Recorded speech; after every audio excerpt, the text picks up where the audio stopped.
మన ప్రభువును ప్రియరక్షకుడైన యేసుక్రీస్తు శ్రేష్టమైన నామమున శుభవందనాలు తెలియజేస్తున్నాను. ఈ 2025వ సంవత్సరం న్యూ ఇయర్ లో మొట్టమొదటి యేసుక్రీస్తు సువార్త ఉజ్జీవ సభ.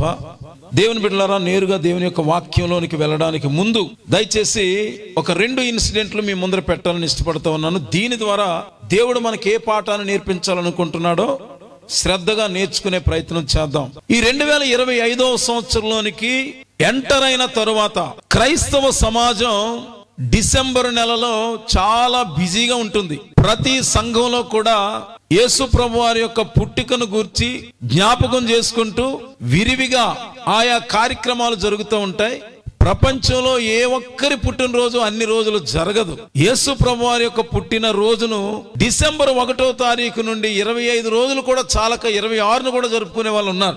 కనుక ఆల్మోస్ట్ డిసెంబర్ నెల అంతా కూడా యేసు ప్రభువారి యొక్క జన్మదిన వేడుకలు ఎంతో ఘనంగా జరిగాయి చాలా చోట్ల.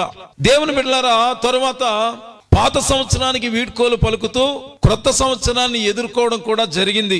చాలా మంది ప్రవక్తలకు, దేవుని సేవకులకు దేవుడు 2025లో ఏం జరగబోతోంది అనే విషయాలు బయలుపరిచాడు. అలాగూ బయలుపరచబడినటువంటి విషయాలను ఆయా సోషల్ మీడియాను వేదికగా చేసుకుని ఇన్స్టాగ్రామ్ ద్వారా, టెలిగ్రామ్ ద్వారా, వాట్సాప్ ద్వారా, యూట్యూబ్ ద్వారా, ఇతరితర సామాజిక మాధ్యమాల ద్వారా దైవజనులు 2025లో ఎలాంటి కార్యాలు జరగబోతున్నాయి, ప్రపంచ భవిష్యత్తు ఎలా ఉండబోతుంది అనే విషయాలు దేవుని సన్నిధిలో మోకాళ్ళ మీద ప్రార్థనలో కనిపెట్టి అనేక మంది తెలియజేశారు. అలా తెలియజేసినటువంటి వ్యక్తులు చాలా మంది ఉన్నారు. దేవుడు కొంతమందిని తన ఆత్మ చేత నింపి అభిషేకించి రాబోయే సంవత్సరాలలో ఏం జరగబోతుందో దేవుడు ముందుగా తెలియజేయడాన్నే ప్రవచనము అని అంటాం. ఇటీవల కాలంలో ఈ ప్రపంచంలోనే పెద్దన్నగా పిలువబడుతున్నటువంటి అమెరికాలో, అమెరికా అనే దాన్ని USA అంటారు, United States of America. So America సంయుక్త రాష్ట్రాలు అనే పేరుతో ఈ ప్రపంచంలోనే ఒక పెద్దన్నగా ఇంచుమించు 33,49 లక్షల మంది జనాభా కలిగి 2023 జనాభా లెక్కల ప్రకారము అమెరికా అనే దేశం ఏదైతే ప్రపంచంలో గొప్ప అత్యంత శక్తివంతమైన మిలిటరీ దళాలు కలిగినటువంటి దేశం, చాలా పవర్ఫుల్ కంట్రీ. ఏ దేశానికి మధ్యలో గొడవ జరిగినా పెద్దన్న పాత్ర పోషిస్తూ ఉంటుంది అమెరికా. మన భారతదేశంలో ఎలాగైతే రాష్ట్రాలు ఉన్నాయో, 28 రాష్ట్రాలు కలిగిన మన భారతదేశం ఎలాగైతే ఉందో, అమెరికా కూడా 50 రాష్ట్రాలు కలిగినటువంటి ఒక దేశం. ఈ 50 రాష్ట్రాలలో కాలిఫోర్నియా అనేది ఒక రాష్ట్రం. మన భారతదేశంలో తెలంగాణ, ఆంధ్రప్రదేశ్, అస్సాం, మధ్యప్రదేశ్, అలాగే ఒరిస్సా, ఉత్తరప్రదేశ్, బీహార్, కేరళ, తమిళనాడు ఎలాగైతే ఇవన్నీ రాష్ట్రాలుగా ఉన్నాయో, అలాగే అమెరికాలో కూడా 50 రాష్ట్రాలు ఉన్నాయి. ఈ 50 రాష్ట్రాలలో ఒక రాష్ట్రం పేరు కాలిఫోర్నియా.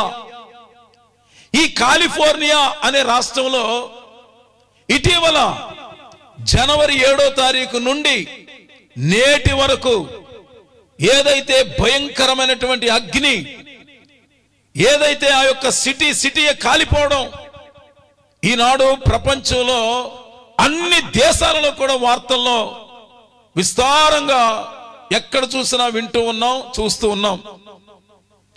దేవుని జనాంగమా, గ్రామస్తులారా, ఈ సత్యాన్ని తెలుసుకునే ప్రయత్నం చేయండి. ఈనాడు మనం ఏది జరిగినా మన కళ్ళ ముందర కనబడే విధంగా వీడియోలతో సహా సాక్ష్యాధారాలు కలిగినటువంటి రోజుల్లో మనం జీవిస్తున్నాం. అమెరికాలో ఇలాంటి భయంకరమైనటువంటి విపత్తు, ఈ అగ్ని ప్రమాదము జరగడానికి ముందే, గమనించండి, ఈ అగ్ని ప్రమాదము జరగడానికి ముందే ఒక దేవుని సేవకురాలు దేవుని ఆత్మచేత నింపబడిన ఒక దైవజనురాలు దేవుని సన్నిధిలో మోకాళ్ళ మీద కనిపెట్టి ఆ కాలిఫోర్నియా రాష్ట్రానికి ఏం జరగబోతుందో, లాస్ ఏంజల్స్ అనే పట్టణానికి ఏం జరగబోతుందో దేవుడు ముందుగా బయలుపరిస్తే ఆమె ఎక్కడో ఎప్పుడో ఎవరితోనో చెవిలో చెప్పడం కాదు, సరిగ్గా వీధుల్లోకి వచ్చింది. కాలిఫోర్నియా రాష్ట్రంలో లాస్ ఏంజల్స్ లో, ఒక రాష్ట్రంలో కొన్ని నగరాలు ఉంటాయి, పట్టణాలు ఉంటాయి. ఎగ్జాంపుల్ గా మన ఆంధ్రప్రదేశ్ రాష్ట్రంలో విశాఖపట్నం, విజయవాడ, తిరుపతి ఇవన్నీ కూడా పట్టణాలని పిలువబడుతున్నాయి. అలాగే తెలంగాణ రాష్ట్రంలో వరంగల్ అని, హైదరాబాద్ అని ఇవన్నీ కూడా పట్టణాలు. ఇక్కడ మన ఆంధ్రప్రదేశ్లో కాకినాడ, రాజమండ్రి ఇవి కూడా పట్టణాలే. అలాగే కాలిఫోర్నియా అనే రాష్ట్రంలో లాస్ ఏంజల్స్, కొంతమంది ఏమో లాస్ ఏంజలస్ అని కూడా అంటారు. ఈ లాస్ ఏంజల్స్ అనేది ఒక నగరం. ఈ రాష్ట్రానికేమో ఒక గవర్నర్ ఉంటారు, ఈ యొక్క నగరానికేమో ఒక మేయర్ ఉంటారు. ఆ లాస్ ఏంజల్స్ అనే ఆ నగరంలో ఒక దేవుని సేవకురాలు పబ్లిక్ గా వీధిలోకి వచ్చి, రోడ్ల మీదకి వచ్చి, జనసంచారం తిరుగుతూ ఉన్నటువంటి ఆ యొక్క రోడ్ల కూడలలో, ఆ జంక్షన్ లో ఒక చిన్న మెగాఫోన్ లాంటిది పెట్టుకొని, ఒక మైక్ నాలాగే చేతిలో మైక్ పట్టుకొని, ఇదిగో ఈ యొక్క పట్టణానికి ప్రమాదం ముంచుకు రాబోతోంది, ఈ పట్టణం ప్రమాదానికి గురి కాబోతోంది, దయచేసి నా మాటలు వినండి, దయచేసి మీరు తప్పుకోండి, దయచేసి రిపెంట్ అవ్వండి, మారు మనసు పొందండి, దేవుని దగ్గర ప్రార్థించండి, పశ్చాత్తాపడండి, ఈ ప్రమాదంలో తప్పించుకోండి అని సెంటర్ లోకి వచ్చి, జంక్షన్ అలాంటి దగ్గర ఎక్కడో బయట రోడ్డు మీద, రోడ్డు ప్రక్కన ఫుట్పాత్ మీద నిలవబడి, షాపుల ముందు నిలవబడి ఒక మెగాఫోన్ లాంటిది పట్టుకొని, ఇదిగో ఈ పట్టణానికి భయంకరమైన ప్రమాదం ముంచుకు రాబోతుంది అని ఆ కాలిఫోర్నియా లాస్ ఏంజల్స్ అనే పట్టణాన్ని అగ్నితో, ఆ భయంకరమైన ప్రమాదం రాకముందే ఆమె వెళ్ళి ప్రకటించిన ఆ వీడియో ఉంది, ఎవరు లెక్క చేయలేదు. వాస్తవానికి మనం ఆలోచన చేద్దాం. ఫర్ ఎగ్జాంపుల్, మన గ్రామాల్లో కొంతమంది మైకులై పట్టుకొని సువార్తలై చేస్తూ ఉంటారు. ఎవరో వినేవాళ్ళు వింటారు, వినలేని వారు వినరు. అట్లీస్ట్ కొద్ది మంది అయినా వీళ్ళు ఏం చెబుతున్నారో, వీళ్ళ పాటలేంటో, వీళ్ళ పద్యాలేంటో విందాం అని అనుకొని కొద్ది మంది అయినా ఆ మనుషుల వైపు చూస్తూ ఉంటారు. ఏమండి, ఈ వీడియో చూసినప్పుడు ఎంత బాధాకరమైన విషయం అంటే, ఆవిడేమో ప్రమాదం రాబోతోంది, ఈ యొక్క పట్టణం ప్రమాదానికి గురి కాబోతోంది అని చెప్తుంటే అసలు ఎవరి త్రోవను వాళ్ళు వెళ్ళిపోతా ఉన్నారు, ఎవరు లక్ష్య పెట్టలేదు. ఈ రోజు నేను ఒక మాట తెలియజేస్తా ఉన్నాను, సేవకులుగా మేము కూడా ఆ సర్వోన్నతులైన దేవుని మాటలు ప్రకటిస్తున్నాం. భూత భవిష్యత్ వర్తమాన కాలాలు ఎరిగినటువంటి దేవుని యొక్క వాక్కులు ఏవైతే వ్రాయబడి ఉన్నాయో బైబిల్ తెలియజేస్తుంది.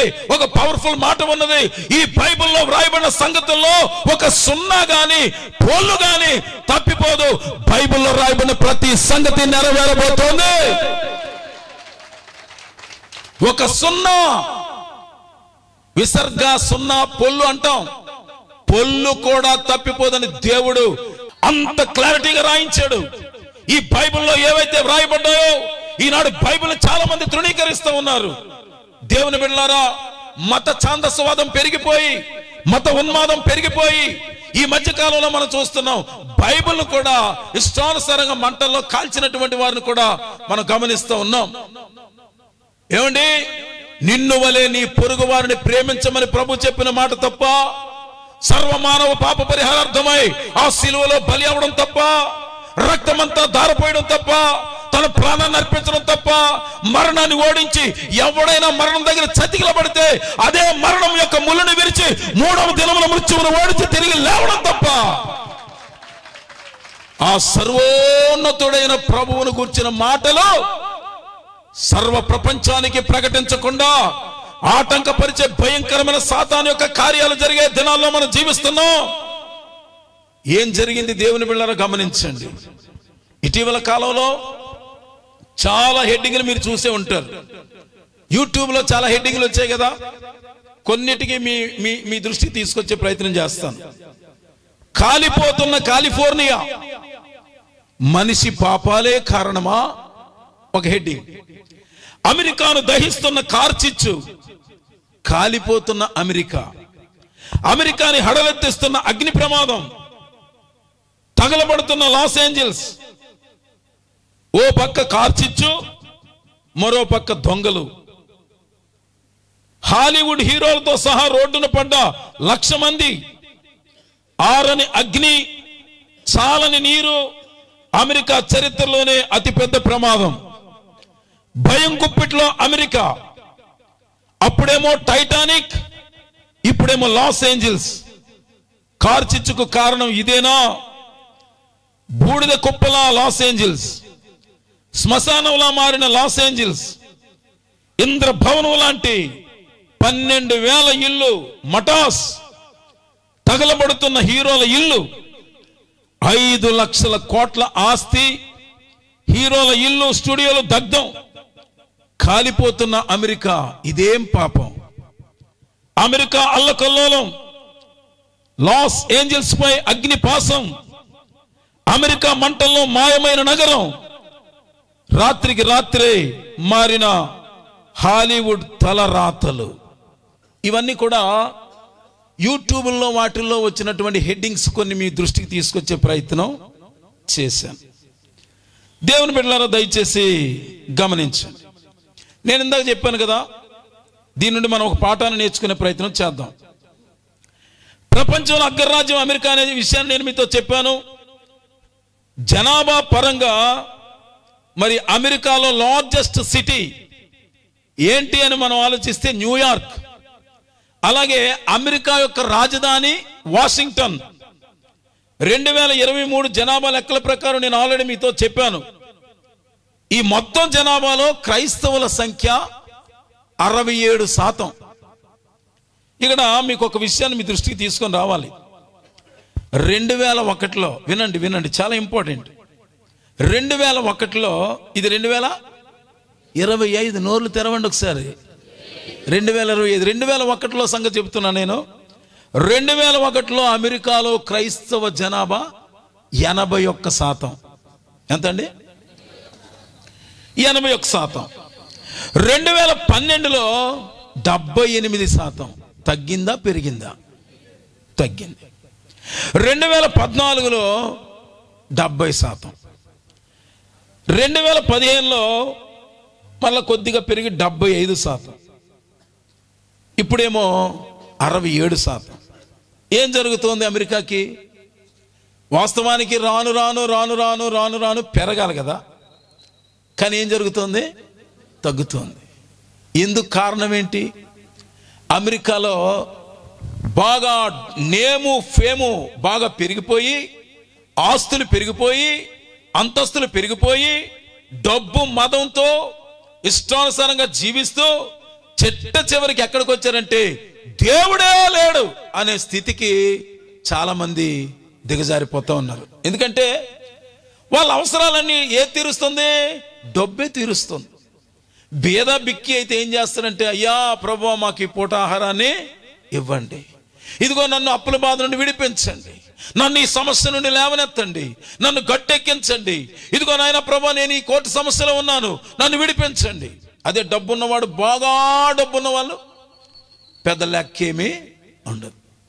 రాను రాను రాను రాను ఏం జరుగుతోంది? నాస్తికుల సంఖ్య పెరుగుతోంది. ఇది నేను చెప్పేది. పోనీ క్రైస్తవ్యం నుండి వేరే వాటికి వెళ్తున్నారంటే అది చాలా తక్కువ పర్సెంటేజ్. కానీ ఏం జరుగుతోందంటే నాస్తికత్వం పెరిగిపోతుందంటే దేవుడే లేడు. చెప్పండి, దేవుడే. దీన్ని ఏమంటారు? నాస్తికత్వం అంటారు. నాస్తికులు పెరిగిపోతున్నారు. కారణం ఏంటంటే డబ్బు, ఈ హోదా, ఇవన్నిటిని బట్టి. దేవుని బిడ్డలారా దయచేసి గమనించండి. ఈ కాలిఫోర్నియా రాష్ట్రానికి గవర్నర్ ఎవరంటే గావిన్ న్యూసెమ్. గావిన్ న్యూసెమ్ ఒక గవర్నర్.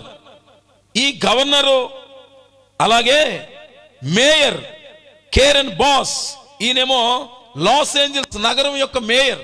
విశాఖపట్నం మేయర్ ఎలాగైతే ఉంటారో అలా మేయర్ ఏమో కేరెన్ బాస్, వీళ్ళిద్దరూ కూడా వినాలి. ఎందుకంటే వీళ్ళ పేర్లు ఎంత పర్టికులర్గా చెప్పాల్సి వస్తుంది. ఆ కాలిఫోర్నియా రాష్ట్ర గవర్నర్ కానీ, ఈ లాస్ ఏంజల్స్ అనే నగరం యొక్క మేయర్ కానీ, వీళ్ళిద్దరూ దేవుని వ్యతిరేకమైనటువంటి వాళ్ళు, దైవ వ్యతిరేకులు. దేవుని యొక్క ఆజ్ఞలు 10 ఆజ్ఞలు ఉన్నాయి కదా, ఈ 10 ఆజ్ఞలు 10 కమాండ్మెంట్స్ అంటారు. వీటిని అక్కడ నిషేధం చేశారు. ఆ యొక్క రాష్ట్రంలో, ఆ ప్రాంతంలో ఈ 10 ఆజ్ఞలు అనేవి నిషేధం. దేవుడు లేడు, పాఠ్యాంశాల్లో దేవుని గురించి మాట్లాడడానికి వీలు లేదు. అంతేకాదు, వాళ్ళు తీసుకొచ్చిన భయంకరమైన చట్టాలు ఏంటో తెలుసా? హోమోసెక్సువాలిటీ అంటే స్వలింగ సంపర్కం. ఆడవాళ్ళతో ఆడవాళ్ళు, మగవాళ్ళతో మగవాళ్ళు లైంగికమైనటువంటి సంబంధాలు కలిగి ఉండే ఆ భయంకరమైన చట్టాలు తీసుకొచ్చి పెట్టారు అక్కడ. అందుకనే ఇటీవల కాలంలో ఈ విషయాలని గమనించి గుర్తించినటువంటి డొనాల్డ్ ట్రంప్, ఆయన ఏమన్నాడు తెలుసా? అమెరికాలో మన దగ్గర మామూలుగా జెండర్ అంటే స్త్రీ కానీ పురుషుడు కానీ రాస్తారు. అమెరికాలో చాలా ఉంటాయట. జెండర్ అంటే చాలా ఉంటాయట. జెండర్ అనే దగ్గర స్త్రీ కానీ పురుషుడు కానీ, మేల్ ఆర్ ఫిమేల్ అని మనం రాస్తాం సాధారణంగా. కానీ అమెరికాలో జెండర్ అనే దగ్గర చాలా డిపార్ట్మెంట్లు ఉంటాయట. మరి అవేవో మనకు తెలియదు. అయితే అక్కడ స్వలింగ సంపర్కం అంటే స్త్రీలతో స్త్రీలు, పురుషులతో పురుషులు సంపర్కం చేయొచ్చు. వాళ్ళేమో పెళ్లి చేసుకోవచ్చు. ఎవరినెవరు? ఆడవాళ్ళు, మగవాళ్ళు పెళ్లి చేసి. ఎంత సిగ్గు చేయటండి. చూసారా, అమెరికా కాలిపోతుంది అంటే ఏముంది అమెరికాలో అంటే ఇవన్నీ జరిగినాయి. 10 ఆజ్ఞలు నిషేధించారు, దేవుణ్ణేమో పక్కన పెట్టారు, ఈ యొక్క హోమోసెక్సువాలిటీని దీన్ని ప్రవేశపెట్టారు. అంతేకాదు, ఎవరి మట్టుకు వాళ్ళు పెళ్లి చేసుకోవచ్చని ఇలాంటి చట్టాలన్నీ ఓకే చేస్తే పరలోకంలో ఉన్న దేవుడు చూస్తూ ఊరుకునేవాడు కాడు. ఆయన రోషము కలిగిన దేవుడు. ఈ భూమి మీద ఇలాంటి అకృత్యాలు జరుగుతూ ఉంటే బైబిల్ గ్రంథంలో చాలాసార్లు తన కోపాన్ని, ఆ కోపానికి కొన్ని పట్టణాలే పూర్తిగా భూమి కూడా నాశనమైనటువంటి పరిస్థితులు మనం చూస్తూ ఉన్నాం. దేవుని బిడ్డలారా, సహోదరి సహోదరులారా, ఏం జరిగింది ఇక్కడ? వీళ్ళు ఒక పాపిష్టి గుంపును తయారు చేశారు. ఆ పాపిష్టి గుంపు, ఆ గుంపులో ఉంది పెద్ద కంపు. ఇలాంటి గుంపును తయారు చేసి అమెరికాను పూర్తిగా భ్రష్టు పట్టించే కార్యక్రమాలు చేస్తూ ఉన్నారు. ఆ గుంపుకున్నటువంటి పేరేంటంటే LGBTQA అనే ఒక గుంపు. ఈ యొక్క కాలిఫోర్నియా రాష్ట్ర గవర్నర్ కానీ, ఈ మేయర్ కానీ ఈ నిధులన్నీ ఈ గుంపుకే నిధులన్నీ ఇస్తా ఉన్నారు. ఇది భయంకరమైన పాపపు గుంపు. ఈ గుంపుకే నిధులన్నీ ఎక్కువగా ఇస్తా ఉన్నారు. అలాంటి పరిస్థితులు అక్కడ జరిగినాయి. అంతేకాదు, ఈ లాస్ ఏంజల్స్ అనేది నాడు అంటే ఒకప్పుడు పవిత్రతకు చిహ్నం, నేడు పాపాలకు కేంద్రం. ఒకప్పుడేమో పవిత్రత, ఒకప్పుడేమో హోలీనెస్, ఒకప్పుడేమో పరిశుద్ధత, కానీ ఇప్పుడేమో పాపం విచ్చలవిడిగా జరుగుతున్నటువంటి నగరం అయిపోయింది. ఆ అమెరికా నుండే ప్రపంచంలో పెద్ద పెద్ద దైవజనులు వచ్చారు. వారెవరో తెలుసా? బిల్లీ గ్రహం గారు, డిఎల్ మూడీ గారు, వారల్ రాబర్ట్స్ గారు, జాన్ వెస్లీ గారు, ఇలాంటి పెద్ద పెద్ద దైవజనులు అమెరికా దేశం నుండి వచ్చిన వారే. ఈ లాస్ ఏంజల్స్ అనేది కాలిపోతుంది కదా. ఈ కాలిపోతున్నటువంటి లాస్ ఏంజల్స్ అనే ఈ నగరం ప్రపంచంలో ఉన్న కొన్ని వందల నగరాలలో బాగా డబ్బున్నటువంటి నగరాల్లో 4వ ర్యాంక్. అంటే మొత్తం ప్రపంచ దేశాలన్నీ సుమారుగా 200 దేశాలు ఉంటే ఈ 200 దేశాలలో ఎన్నో రాష్ట్రాలు ఉన్నాయి. ఆ రాష్ట్రాల్లో ఎన్నో నగరాలు ఉన్నాయి. ఈ నగరాలన్నిటిలో బాగా డబ్బున్నటువంటి నగరంలో ఎన్నో నగరం అంటే దీనికంటే ఇంకా ముందెన్నో ఉన్నాయి. అంటే బాగా డబ్బున్న నగరాలు 3 ఉన్నాయి. ఆ తర్వాత ర్యాంక్ లాస్ ఏంజల్స్.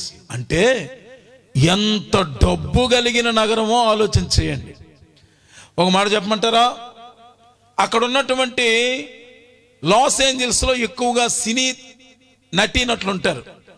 వాళ్ళ ఇళ్ళలో ఒక్కొక్కటి 700 కోట్లు, 600 కోట్లు. కోట్లు అంటే చలికాలంలో వేసుకునే కోట్లు కాదమ్మా. ఎన్ని కోట్లు? 600 కోట్లు, 700 కోట్లు.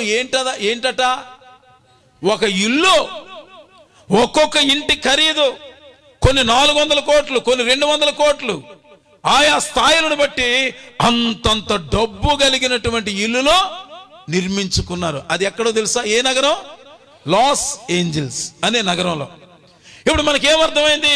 బాగా డబ్బున్న నగరం, అంతేకాదు సినీ యాక్టర్లు ఉన్న నగరం, అంతేకాదు దేవుడు లేని నగరం. చెప్పండి, ఎవరికి చోటు లేదట అక్కడ? దేవుడికి. There is no place to God. దేవుడికి చోటు లేని నగరం. అందుకనే సగం సగం బట్టలు వేసుకున్న ఆవిడ వచ్చి మాట్లాడుతూ, అర్థమవుతుందా? ఈరోజు వాళ్ళే జనాల దృష్టిలో సెలబ్రిటీలు. ఎంత దారుణం అంటే, స్త్రీ అంటే వస్త్రధారణ సంపూర్ణంగా మంచిగా వస్త్రధారణ ఉండేది. కానీ ఈ రోజుల్లో టీవీల్లో ఇంటర్వ్యూలో కూర్చోబెట్టినటువంటి వాళ్ళు ఎలాంటి వాళ్ళంటే, చాలా మందిని మనం గమనిస్తూ ఉన్నాం. ఇలాంటి వాళ్ళనే. అందరని కాదు, దేవుని బిడ్డలారా గమనించండి. వీళ్ళకి ప్రపంచం వాళ్ళ పట్ల ఎంత ఆకర్షణగా ఉందో. ఈ మధ్య కాలంలో జనవరి నెల రాగానే 4-5 తారీఖులు అనుకుంటా, అవునా? 4-5 తారీఖుల్లో గోల్డెన్ గ్లోబ్స్ అవార్డ్స్ అనే ఒక ఫంక్షన్ జరుగుతోంది. ఎక్కడ? లాస్ ఏంజల్స్ లో గోల్డెన్ గ్లోబ్స్ అవార్డ్స్. ఈ గోల్డెన్ గ్లోబ్ అవార్డ్స్ అనే ఈ ఫంక్షన్ జరుగుతుంటే, ఈ ఫంక్షన్ లో ఇప్పుడు సాధారణంగా మన భారతదేశంలో మన తెలుగు సినీ పరిశ్రమ ఉంది కదా, మన ఆంధ్ర రాష్ట్రంలో తెలుగు సినీ పరిశ్రమనేమో టాలీవుడ్ అంటారు, హిందీ సినీ పరిశ్రమనేమో బాలీవుడ్ అంటారు, ఈ ఇంగ్లీష్ సినీ పరిశ్రమనేమో హాలీవుడ్ అంటారు. అర్థమవుతుందా? ఈ హాలీవుడ్ అనేది ఏం చేసిందంటే, వాళ్ళందరికీ కూడా మంచి బాగా నటించిన వాళ్ళకి అవార్డులు ఇచ్చేటటువంటి ఒక సెరమనీ జరుగుతుంది, ఒక కార్యక్రమం జరుగుతోంది. అందులోకి వచ్చిన వాళ్ళు ఎలాంటి వాళ్ళు తెలుసా? హీరోలని పిలువబడేవారు, హీరోయిన్ అని పిలువబడేవారు, సినీ రచయితలు, సినీ గాయకులు, అలాగే డైరెక్టర్లు, నిర్మాతలు, పెద్ద పెద్ద బడా బడా బడా బడా బాబులందరూ అక్కడ ఉన్నారు. చాలా డబ్బున్న వాళ్ళు. వాళ్ళందరూ కూడా అవార్డుల కార్యక్రమంలో ఉన్నారు. ఉంటే అక్కడ ఐ థింక్ నిక్కీ గ్లాసర్ అనే ఒక ఆవిడ ముందుకొచ్చి ఇలా ఆ యొక్క కార్యక్రమాన్ని హోస్ట్ చేస్తూ ఆవిడ మాట్లాడిన మాట ఏంటంటే, ఇదిగో ఈ యొక్క నగరం దేవుడు లేని నగరం, దేవునికి మేము ఇచ్చే మార్కులు 0. వినండి, ఎవరికి? దేవుడికి. ఇప్పుడు వీళ్ళు ఒకరినొకరు పొగుడుకున్నారు. ఓ, ఇతను ఇంత హీరో, ఈయన ఇన్ని సినిమాల్లో నటించాడు, ఇంత డబ్బు తీసుకున్నాడు, లేకపోతే ఇంత బాగా ప్రాచుర్యంలోకి వచ్చాడు, లేకపోతే ఇంత పబ్లిసిటీ అయ్యారు, ఈయనకి ఎంతమంది ఫాలోవర్స్ ఉన్నారు అని అందరినీ పొగుడుకుంటూ దేవుడికి ఇచ్చిన మార్కులు ఎన్ని? 0. అర్థమవుతుందా లేదా? 0. దేవుని బిడ్డలారా దయచేసి గమనించండి. ఈ నిక్కీ గ్లాసర్ అనే ఆవిడ God creator of this universe 0 mentions అంది. No surprise in this godless town అంది. ఈ దేవుడు లేని నగరంలో దేవుడికి ఇచ్చిన మార్కులు 0, దీనికి పెద్దగా ఆశ్చర్యపోవాల్సిన పనేమే లేదు అని పిచ్చి మాటలు మాట్లాడింది. ఎవరావిడ? నిక్కీ గ్లాసర్. మీకు నోరులు తిరగట్లేదు, చెప్పాలి గట్టిగా. ఏమండి, దేవునికి స్తోత్రం కలుగును గాక. ఎక్కడలాగా అప్పలరాజుకి ఎప్పలరాజు అడి కాదు, నాన్న తెప్పలు పడి అవన్నీ పేర్లు చాలా దీనిగా ఉంటాయి. స్తోత్రం చెప్పండి గట్టిగా. ఈవిడేమంది? ఏమండి, కుక్కలకి పిల్లలకి అన్నిటికీ హీరోలకి అందరికీ బాగా మార్కులు వేసి, ఈ దేవుడు లేని నగరంలో మేము దేవునికి ఇచ్చే మార్కులన్నీ 0 అంది. విన్నట? 0. ఎవరికి? దేవుడికి. దేవుని బిడ్డలారా దయచేసి గమనించండి. అక్కడ దేవుడు లేడు, దేవునితో పని లేదు, దేవుడు లేని నగరం. అందరూ హేళనగా నవ్వారు. పోనీ ఈవిడేదో తప్పు మాట్లాడింది అనుకోండి, మిగతా వాళ్ళు సమర్థించకుండా ఉంటే బాగుందేమో. ఓ అక్కడ కూర్చున్న వాళ్ళందరూ పకపక హేళనగా నవ్వారు. నవ్వడమే కాదు, కొంతమంది బల్లలు చరిచి చప్పట్లు కూడా కొట్టారు. బల్లలు చరిచిన వాళ్ళు కొందరు, చప్పట్లు కొట్టిన వాళ్ళు కొందరు, హేళనగా నవ్విన వారు కొందరు. ఏమంటే దేవుడు లేడంటే, ఏమంటే దేవుడికి 0 మార్కులు అంటే ఎంత భయం లేని పరిస్థితి. ఇంత విశాలమైన ఆకాశమును కలుగు చేసిన దేవుణ్ణి, సూర్యుడిని చంద్రుని నక్షత్రాలు కలుగు చేసిన దేవుణ్ణి, పగలేమో వెలుగునివ్వడానికి సూర్యుని కలుగు చేశాడు, రాత్రి వెలుగునివ్వడానికి చంద్రుని కలుగు చేశాడు, ఆకాశంలో 2 జ్యోతులను కలుగు చేసిన ఆ విశ్వ చక్రవర్తి అయిన దేవునికి ఈ సగం బట్టలు వేసుకున్న ఆవిడ ఇచ్చిన మార్కులేనే 0. ఫలితం కాలిఫోర్నియా కాలిపోయింది. లాస్ ఏంజల్స్ శ్మశానంగా మారిపోయింది. ప్రపంచంలో ఆధునిక కాలంలో అతి పెద్ద అగ్ని ప్రమాదంగా మిగిలిపోయింది. 250 బిలియన్ల డాలర్లు నష్టపోయారు. ఇప్పుడు నేను అంటున్నాను, ఎక్కడైనా దొంగతనం జరిగిందనుకోండి, ఎక్కడైనా మన పల్లెటూర్లలోనైనా ఎక్కడైనా మంట రగులుకుందనుకోండి, తెలుస్తుందా తెలీదా? సిబిఐ ఎంక్వైరీ ఏం అక్కర్లే.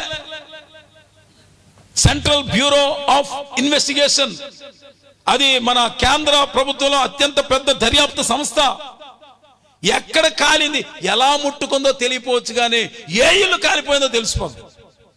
ఆ ఇంటి నుండి పక్కింటికి, ఆ పక్కింటి నుండి పక్కింటికి, ఇంకొక ఎదురింటికి, ఆ ఇంటికి ఈ ఇంటికి, మొత్తానికి అలా తగలడిపోతుంటే, ఇదిగో మళ్ళీ ఆవిడ ఇంట్లోనే మొదలైందని మొత్తం ఊరంతా అలుగుపోదా. మళ్ళాంటి పల్లెటూరులోనే ఎక్కడ స్టార్ట్ అయిందో తెలిసిపోతే, అమెరికాలో ఇంతవరకు ఎక్కడ ప్రారంభమైందో ఎవరికి తెలియలేదు. అది ఒక దిక్కున వచ్చిందా, నలుదిశలా కూడా భయంకరముగా అగ్ని వ్యాపించింది. సృష్టికర్త అయిన దేవుని ఎగతాళి చేయగలిగే శక్తి ఎవడికుంది? బైబిల్ చెప్పింది, గలతీ 6:7 ఎవరు తీయక్కర్లేదు, మోసపోకుడి దేవుడు వెక్కిరింపబడడు, నరుడు ఏమి విత్తునో ఆ పంటనే కోయును. పిచ్చి మాటలా, డబ్బు మదమా, గర్వమా, అందాన్ని చూసి గర్వమా, డబ్బును చూసి, అంతస్తును చూసి, నేమును చూసి, ఫేమును చూసి, ఇంత భయంకరమైనటువంటి దూషణ మాటలో దేవుడంటే లెక్కలేని జీవితమా?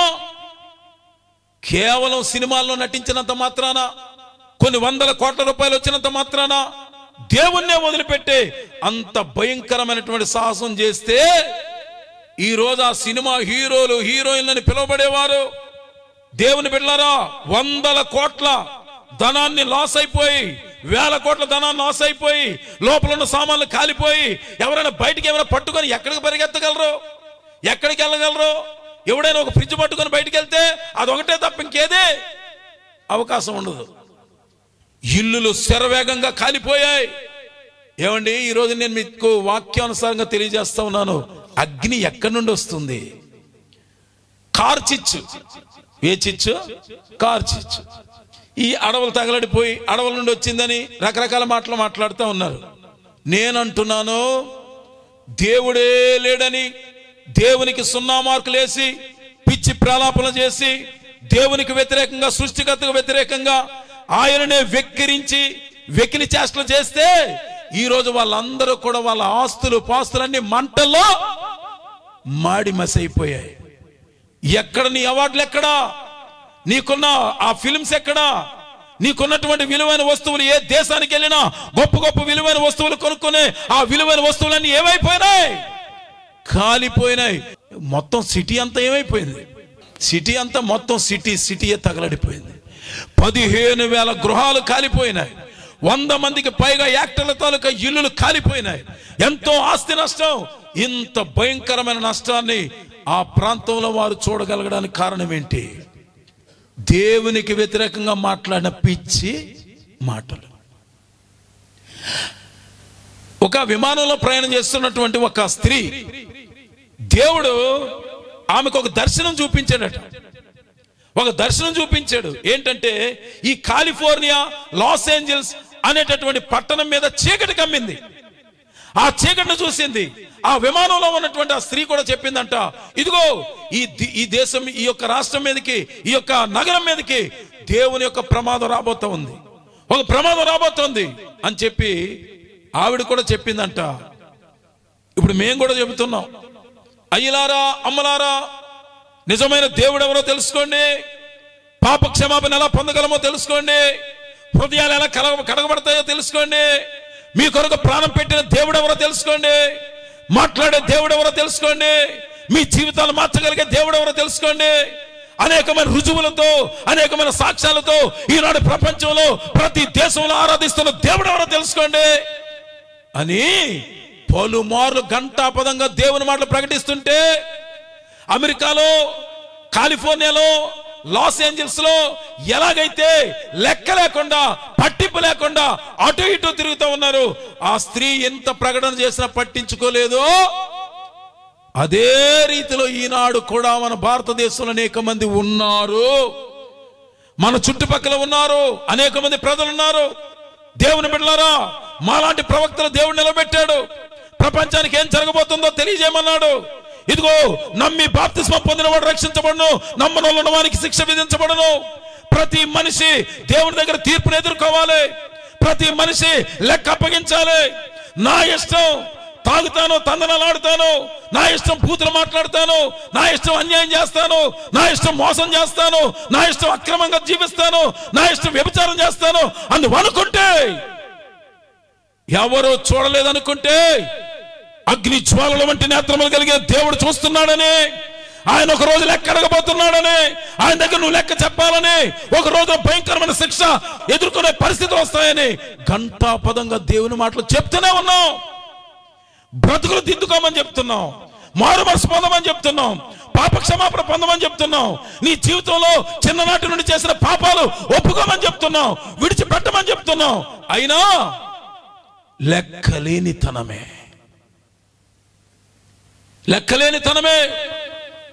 అనేక మంది జీవితాల్లో భయంకరమైన పరిస్థితులు దేవుణ్ణే వెక్కిరించే ప్రయత్నం చేసింది. దీనితో డబ్బు. హల్లెలూయా. దేవుని బిడ్డలారా, దయచేసి గమనించండి. నాట్ ఓన్లీ దట్, ఇప్పుడు కొన్ని విషయాలు నేను మీకు తెలియజేయాలని ఇష్టపడుతూ ఉన్నాను. 15,000కు పైగా గృహాలు కాలిపోయాయి. ఇది మీరు ఒకసారి పరిశీలన చేయండి. ఆమోసు గ్రంథము 3వ అధ్యాయము 6వ వచనం.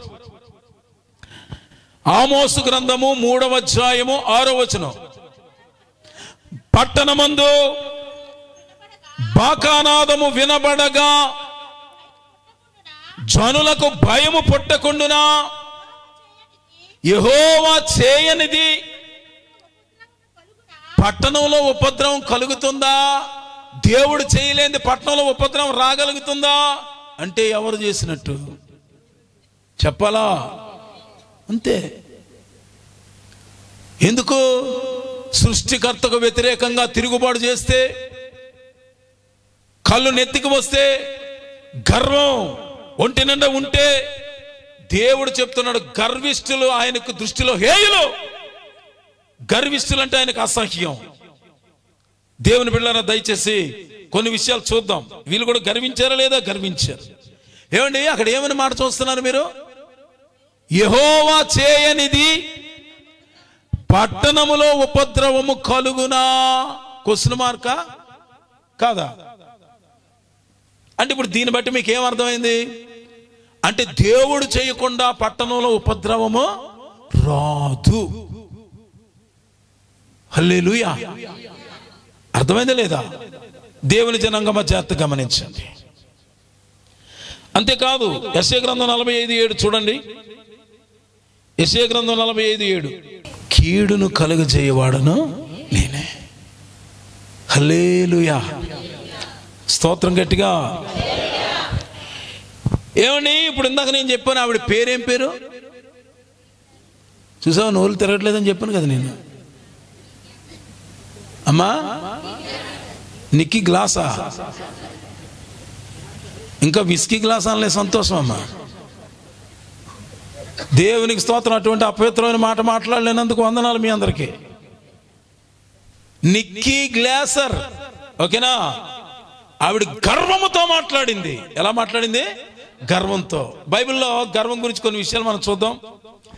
సామెతల గ్రంథం 16వ అధ్యాయం 18వ వచనం. సామెతల గ్రంథం 16వ అధ్యాయము 18వ వచనం. నాశనమునకు ముందు గర్వము నడుచును. దేనికి ముందు? ఇప్పుడు ఈ పట్టణం నాశనం అయిపోవడానికి ముందు ఏమి నడిచింది? ఎక్కడ? లాస్ ఏంజల్స్ లో గోల్డెన్ గ్లోబ్స్ అవార్డ్స్ ఫంక్షన్ లో ఏమి నడిచింది? గర్వం నడిచింది. దేనికి ముందు? బైబిల్ ఏమని చెప్పింది? నాశనమునకు ముందు గర్వము నడుచును. అందరికి అర్థమైందా లేదా? ఓకే. రెండో విషయం, దయచేసి కీర్తన గ్రంథం 31:23 చూసారా? గర్వముగా ప్రవర్తించు వారికి ఆయన గొప్ప ప్రతీకారము చేయును. చూసారా? ఉందా లేదా బైబిల్లో? వీరు ఎలా ప్రవర్తించారు? గర్వంగా. అందరూ చెప్పాలి ఒకేసారి. గర్వంగా ప్రవర్తించే వారికి ఎవరట ప్రతీకారం చేసేది? దేవుడే ప్రతీకారం చేస్తాడు. నాశనానికి ముందు ఏమి నడుస్తుంది? మరి అక్కడ గర్వం నడిచింది కనుకనే తర్వాత ఏమొచ్చింది? నాశనం వచ్చింది. అంతేకాదు, ఇంకా మీరు గమనిస్తే సామెతల గ్రంథం 8:13 ఆ గర్వము, అహంకారము, దుర్మార్గత, కుటిలమైన మాటలు నాకు అసహ్యం. చూసారా? గర్వం నాకు అసహ్యం, కుటిలమైన మాటలు నాకు అసహ్యం, ఇంకేంటమ్మా? అహంకారము నాకు అసహ్యం అంటున్నాడు దేవుడే. దేవునికి స్తోత్రం కలుగును గాక. దేవుని బిడ్డలు. అంతేకాదు, కీర్తన గ్రంథం 18:27 చూసారా? శ్రమపడు వారిని నీవు రక్షించెదవు, గర్విష్ఠులకు దేవుడు విరోధి అయి గర్విష్ఠులను అణిచివేసే దేవుడు. పాట ఉంది కదా, ఏం పాట? యెహోవా నా బలమా. అందులో ఏంటో చరణం? గర్విష్ఠుల యొక్క గర్వమును అనచును. అది ముందేమొస్తుంది చరణానికి? దయగల వారిపై. ఈ మాట మాత్రం అందరూ చెప్పాలా? దయగల వారిపై. మీరు ఖాళీని పూరించవద్దు, రెడీగా ఉన్నారు వెళ్ళిపోదామని. దేవునికి స్తోత్రం కలుగును గాక. హల్లెలూయా. దయగల వారిపై కఠిన గర్విష్ఠుల యొక్క దేవునికి మహిమ కలుగును గాక. హల్లెలూయా. అందరూ చెప్పండి, నా దేవుడు గర్విష్ఠుల యొక్క గర్వమును అణచివేయవాడు. దేవునికి స్తోత్రం. హల్లెలూయా. యెహోవా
సంతోషం.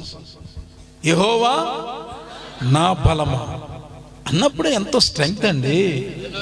దేవునికి స్తోత్రం కలుగును గాక. అందరూ చెప్పండి, నా బలము యెహోవాయే. దేవునికి మహిమ కలుగును గాక. హల్లెలూయా. బైబిల్లో మీకు ఒక వాగ్దానం దేవుడిచ్చి, మీ తల వెంట్రుకలు లెక్కించబడి ఉంది. దేవుని సెలవు లేకుండా ఒక తల వెంట్రుక కూడా కింద రాదు. దేవుడు మిమ్మల్ని కాపాడేవాడు. ఇందాక చూసారా, ఒక మాట చదివారు, యెహోవా విశ్వాసులను కాపాడును. దేవునికి స్తోత్రం. రెండో విషయం, టైటానిక్ షిప్ గురించి ఎవరైనా విన్నారా? టైటానిక్ షిప్ గురించి విన్నారా? ఓకే. ఈ టైటానిక్ షిప్ అనేది, ఆ షిప్ను నిర్మించినటువంటి సంస్థ హార్లాండ్ అండ్ వోల్ఫ్ అనే సంస్థ. హార్లాండ్ అండ్ వోల్ఫ్, నోర్లు తిరిగిన వారు పలుకుదురుగాక. మీ ధైర్యానికి వందనాలు, దేవునికి స్తోత్రం కలుగును గాక.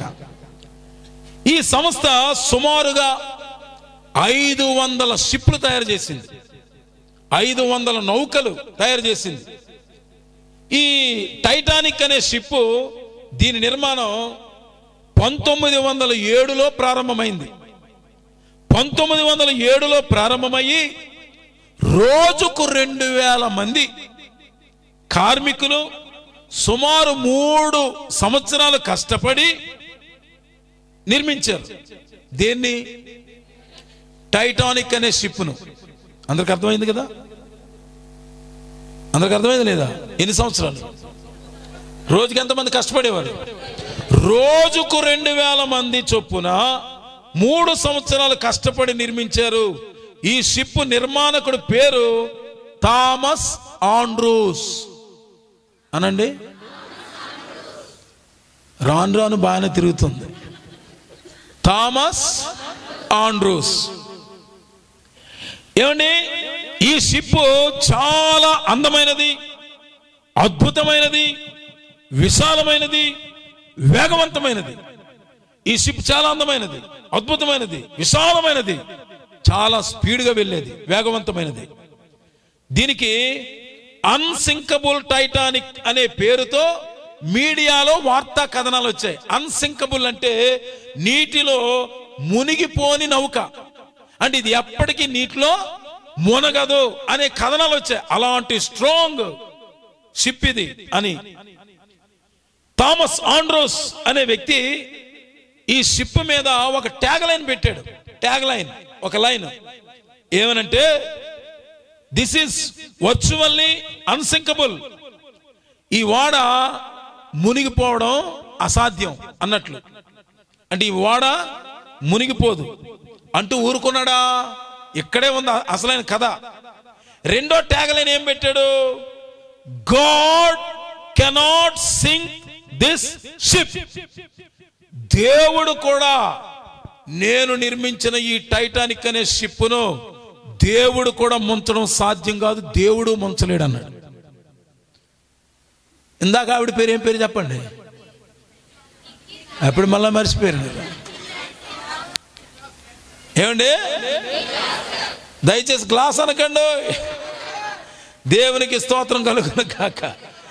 ఈ థామస్ ఆండ్రూ అనేటటువంటి ఈ వ్యక్తి అన్నాడు, ఇది ఈ ఓడ మునిగిపోవడం అసాధ్యం అని అన్నాడు. పక్కన పెట్టండి.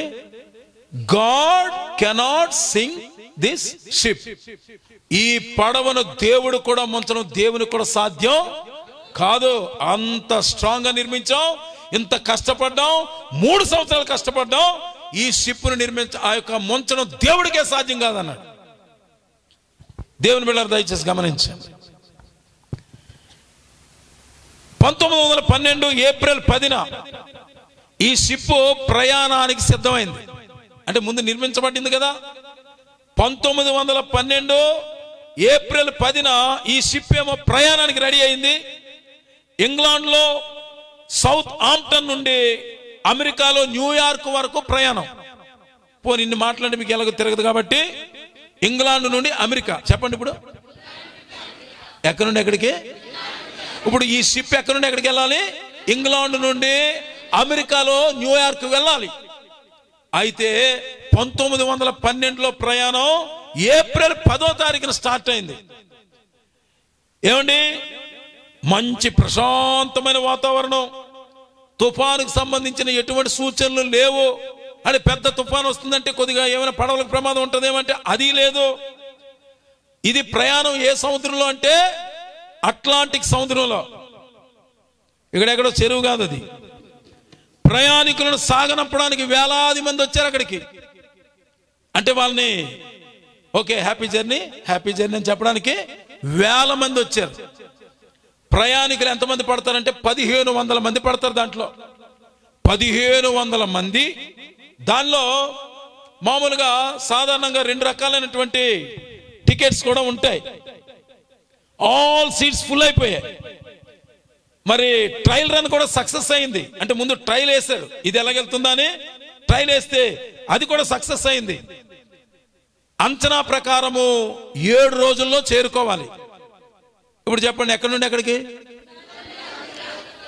మీరు ఆల్రెడీ షిప్లో ఉన్న ఫీలింగ్ కలుగుతుంది నాకు. దేవునికి స్తోత్రం కలుగును గాక. షిప్ బయట ఉండండి, లోపలొద్దు. కానీ నోవహు ఓడలో ఉంటే మంచిది. స్తోత్రం చెప్పాలి గట్టిగా. టైటానిక్ షిప్లో ఉండకూడదండి, నోవహు ఓడలో ఉండాలి.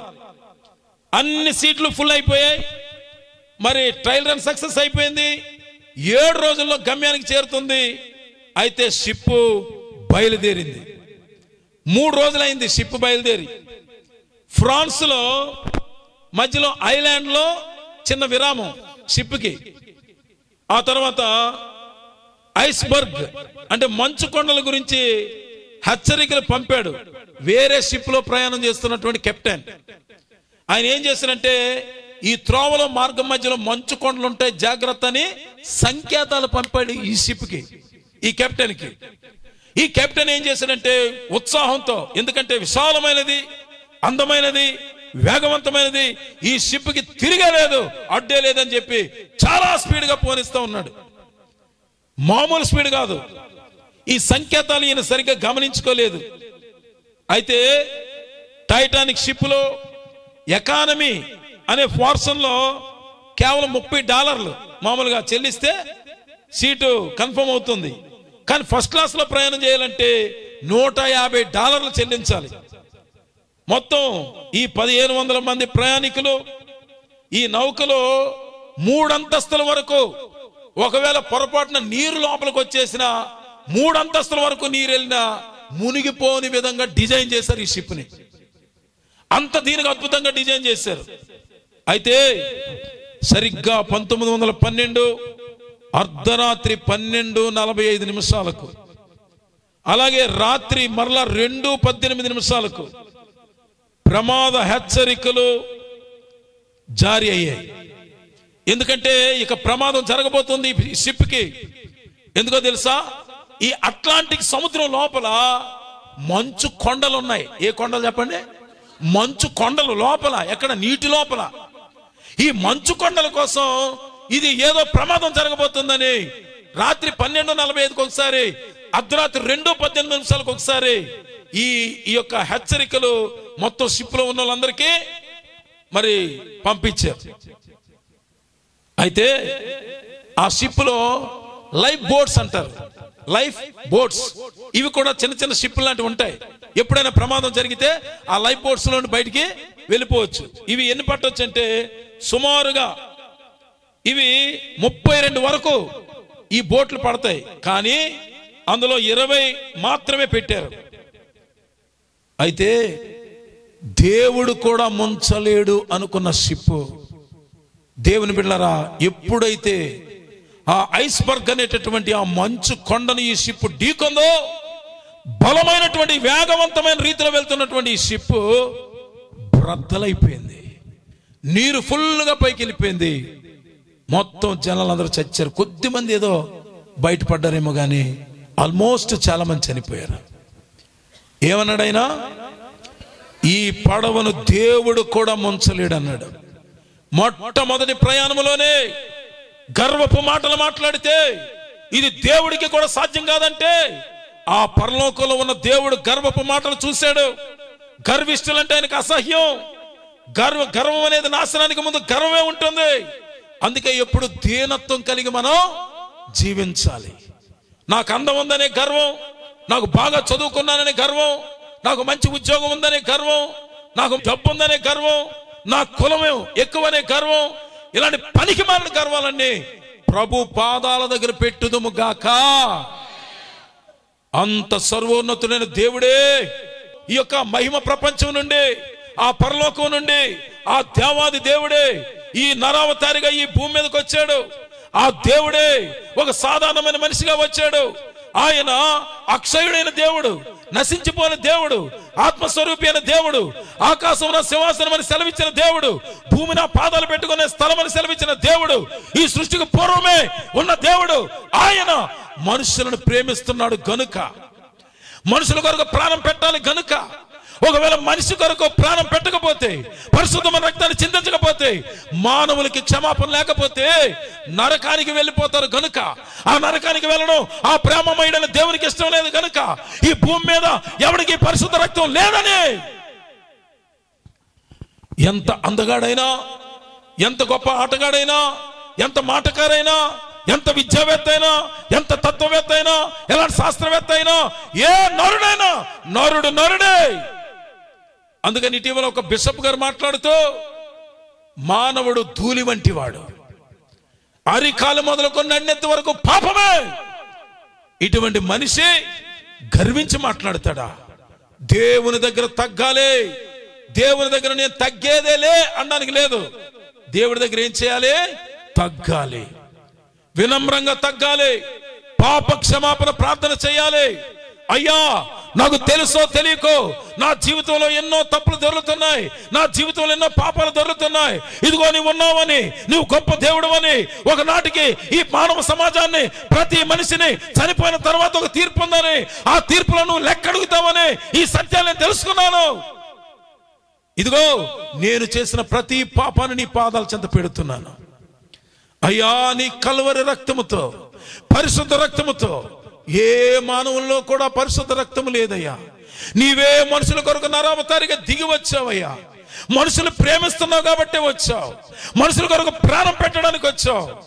ఒక పనికి మాలివాడు అంటాడు, 3 మేకులు పీక్కోలేని వాడు దేవుడు ఎలా అవుతాడు? ఒరే అజ్ఞాని, బైబిల్ ఏమని చెప్పిందంటే, ప్రకృతి సంబంధి అయిన మనుష్యుడు దేవుని ఆత్మ సంగతులను అర్థం చేసుకోలేడు. You are a carnal man. నువ్వు ఒక మరి ప్రకృతి సంబంధమైన వ్యక్తివి. దేవుని సంగతులు నీకేం అర్థం అవుతాయి? 3 మేకులు పీక్కోలేని వాడు. అసలు నిజానికి ఆ దేవుడే మానవుని వంటి వాడై త్వరగా కోప్పడేవాడైతే, వీడు ఆ మాట నోటి నుండి రాకముందే వాడు భూమి మీద బూడిదైపోతాడు. కానీ ఆయన కరుణామయుడు, ప్రేమామయుడు, దయామయుడు. ఒక్కసారి వాడిని గాని భూమి మీద సడన్ గా చంపేస్తే వాడు నిత్యము ఎక్కడుంటాడో దేవుడికి తెలుసు.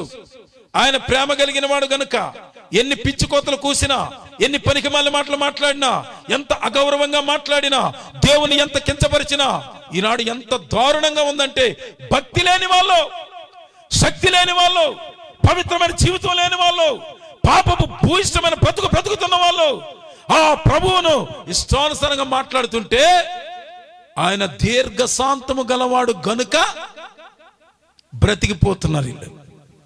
ఆయనే గాని త్వరగా కోప్పడేవాడైతే మాట్లాడిన ప్రతి ఒక్కడు బుగ్గిపాలైపోవలసిందే. కానీ ఆయన కరుణ కలిగిన దేవుడు. దేవునికి స్తోత్రం చెప్పండి. అందుకని నేను ఒక పాట రాశాను, ఏమని? లేదు లేదయ్యా ఎవరిలో నా యేసు లాంటి ప్రేమ. ఎవరిలో నేను ఉందా? ఎవరిలో నేను ఉందా? చూడలేదయ్యా ఎక్కడను ఆ త్యాగమైన ప్రేమ. లేదు లేదయ్యా ఎవరిలో నా యేసు లాంటి ప్రేమ. చూడలేదయ్యా ఎక్కడను ఆ త్యాగమైన ప్రేమ. రక్తం చిందించి ప్రాణమర్పించిన ప్రేమ. సిలువలో మరణించి నన్ను రక్షించిన ప్రేమ. అందరం కలిపడదాం. రక్తము చిందించి ప్రాణమర్పించిన ప్రేమ. దేవునికి మహిమ కలుగును గాక. కనుక ప్రియులారా, ఇది రెండో ఇన్సిడెంట్. ఒకటి లాస్ ఏంజల్స్, రెండోది ఏంటి? Titanic ship. దేవుడు కూడా ఈ షిప్నే ముంచలేడు. పోయిందా? బద్దలైపోయిందా? నాశనం అయిపోయారా? ఎప్పుడు గర్వపు మాటలు దేవుని దగ్గర పనికి రావు. ఇంకా నేను కేవలం 2 ఎగ్జాంపుల్స్ మాత్రమే చెప్పాను. దేవుని బిడ్డలారా దయచేసి గమనించండి. అగ్ని అనేది పరలోకం నుండి దేవుడు చాలాసార్లు పంపించాడు. ఆ విషయాన్ని మనం చూద్దాం.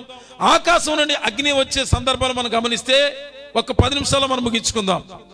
ఏమండి? ఫైర్ బాల్స్ అంటారు, అలాగే పిడుగులు, అలాగే ఉల్కలు, నిప్పురవ్వలు, తోకచుక్కలు ఆకాశం నుండి భూమి మీద అప్పుడప్పుడు పడుతూ ఉంటాయి. మరలా చెప్తున్నాను వినండి, ఏంటండి? ఫైర్ బాల్స్, పిడుగులు పడుతూ ఉంటాయి. ఉల్కలు, నిప్పురవ్వలు, తోకచుక్కలు ఆకాశం నుండి భూమి మీద పడుతూ ఉంటాయి. కొన్నిసార్లు ఆకాశం నుండి అలాగే పరలోకం నుండి కూడా దేవుని పర్మిషన్తో. యోబు గ్రంథం 1వ అధ్యాయము 16వ వచనం తీయండి దయచేసి. దేవుని అగ్ని ఎక్కడి నుండి? ఆకాశము నుండి పడి. ఇప్పుడు చెప్పండి, అగ్ని ఎక్కడి నుండి వచ్చింది? అందరూ చెప్పాలా? మరి ఇప్పుడు ఈ కాలిఫోర్నియాలో, లాస్ ఏంజల్స్లో ఎక్కడి నుండి వచ్చింది? ఎవరికి?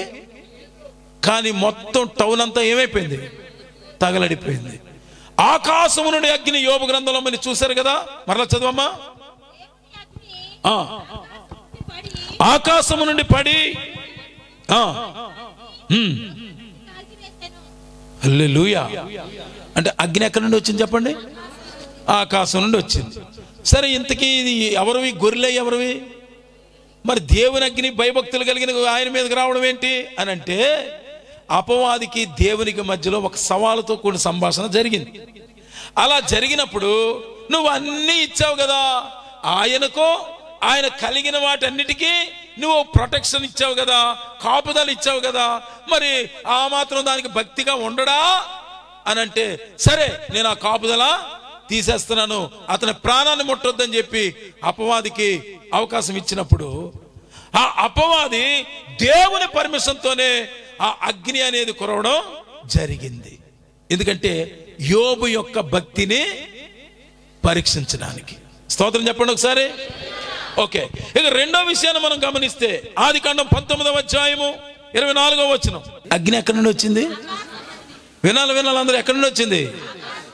మరి ఇప్పుడు లాస్ ఏంజల్స్కి ఎక్కడి నుండి వచ్చింది? చూడండి, అగ్ని ఎక్కడి నుండి వచ్చిందంట? ఆకాశం నుండి వచ్చిందంట. వచ్చి ఏం చేసిందంట? ఇప్పుడు వినండి, 2 పట్టణాలు ఉన్నాయి బైబిల్లో. ఆ 2 పట్టణాల పేర్లు ఏంటి? ఒకటి సొదొమ, 2 గొమొర్రా. చెప్పండి. ఈ 2 తెలుగు పేర్లాగే ఉన్నాయి కాబట్టి పర్వాలేదు. సొదొమ, గొమొర్రా అంటే జంట నగరాలు. ఏ నగరాలు? జంట నగరాలు. హైదరాబాదు, సికింద్రాబాదు అన్నట్టు, అవునా? జంట నగరాలు. ఈ జంట నగరాల్లో ఉన్నటువంటి ప్రజలు ఎలాంటి వాళ్ళట? వీళ్ళు ఎలాంటి వాళ్ళట? చాలా భయంకరమైన పాపం చేస్తున్నారు. సొదొమ, గొమొర్రా అనే పట్టణంలో అక్కడ ఒక భక్తిపరుడైన ఒక వ్యక్తి ఉన్నాడు. ఆయన పేరేమిటి చెప్పాలా? లోతు. లోతు ఇంటి దగ్గరికి దేవుడు పరలోకం నుండి దూతలు పంపిస్తే ఆ దూతలు లోపలికి ఎప్పుడైతే ఇంట్లోకి వెళ్ళారో, ఆ దూతలు చూసి చిన్నవాళ్ళు మొదలుకొని వృద్ధుల వరకు, ఎవరట? చిన్నపిల్లలు మొదలుకొని యవనస్తులు అంటే పడుచు వాళ్ళు, వయోజనులు, వృద్ధులు, చిన్నవాళ్ళు అందరూ కూడా ఆ ఇంటి తలుపు తట్టి ఏమంటున్నారట? 19:5 ఆ లోతును పిలిచి, ఈ రాత్రిని ఇంటికి వచ్చిన మనుషులు ఎక్కడో మేము వారిని కూడినట్లు. చూసారా? అంటే నీ ఇంటికి ఎవరో ఇద్దరు వచ్చినట్టున్నారు. వాళ్ళతో ఒక రకం చెప్పాలంటే వాళ్ళతో మేము వ్యభిచారం చేస్తాం అని ఎంత బరి తెగించి, ఎంత భయంకరంగా వచ్చిన వాళ్ళు ఎవరు? దేవుని సన్నిధి నుండి వచ్చినటువంటి దేవదూతలు. ఆ ఇంట్లోకి వెళ్తే, లోతింట్లోకి వెళ్తే ఆ వాళ్ళు ఎవరో వచ్చారు అని చెప్పి గుంపులు వస్తారు. అంతే జనాలు వచ్చి వాళ్ళతో పాపం చేస్తాం, శరీర సంబంధమైన వ్యభిచారం చేస్తాం, వాళ్ళు బయటికి పిలవండి అని పిలుస్తూ ఉన్నారు దొంబిగా వచ్చి. అంటే ఎంత భయంకరంగా పాపం ఉందో చూడండి. చిన్నపిల్లలు ఉన్నారట, యవనులు ఉన్నారట, వృద్ధులు ఉన్నారంట. ఎవరండి? చూసారా?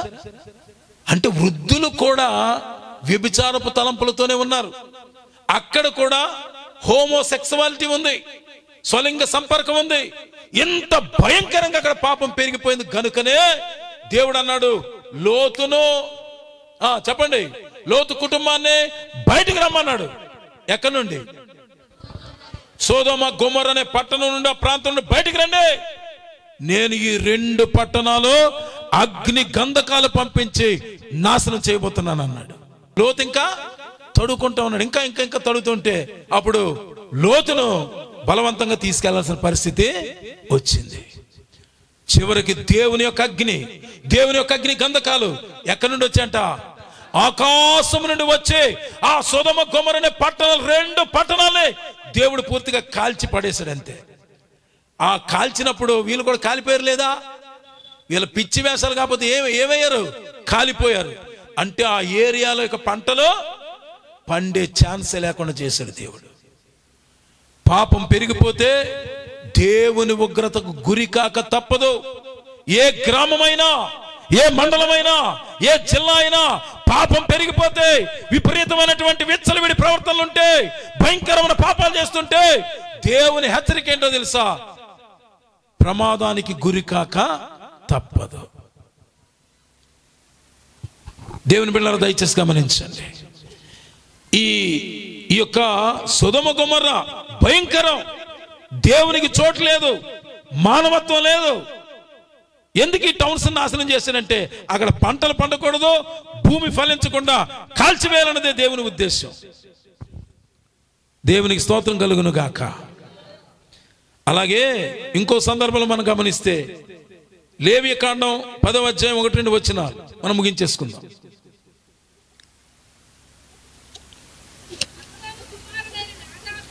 అహరోను కుమారులైన నాదాబు, అబీహులు తమ తమ ధూపార్తులు తీసుకొని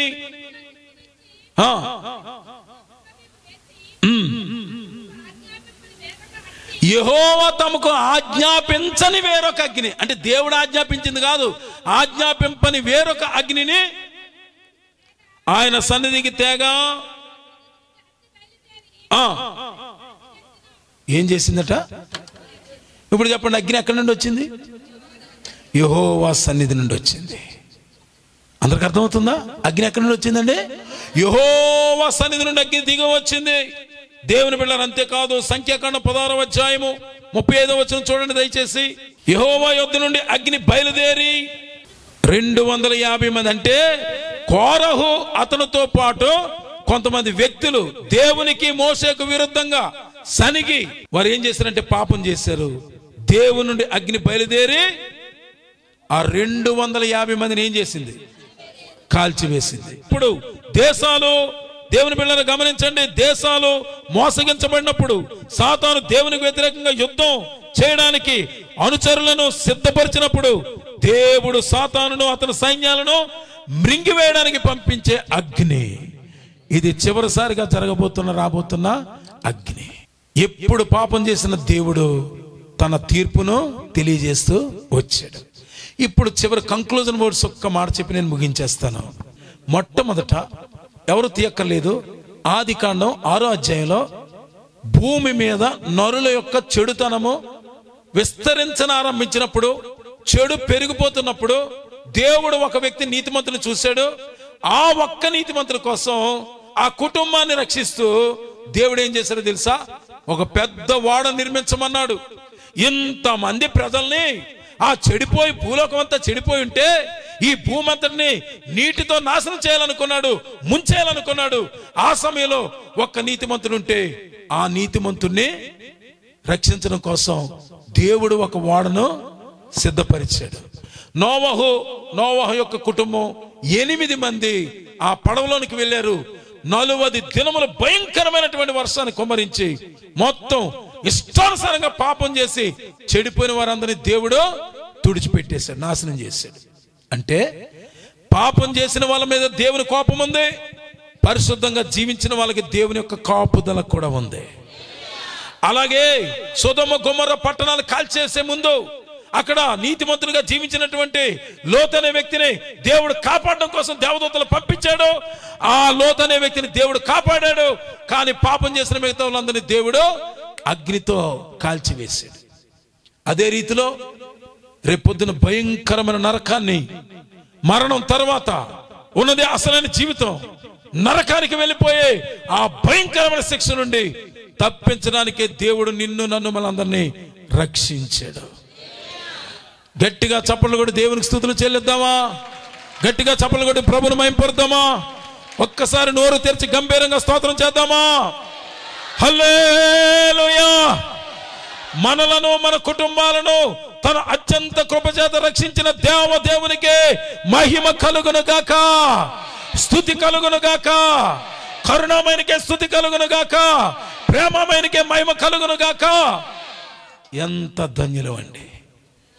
దేవుని నమ్ముకున్నందుకు ఈ రాత్రి మనం ధన్యులం. కళ్ళు మూసుకొని ప్రభు సన్నిధిలో ప్రార్థన చేసుకుందాం.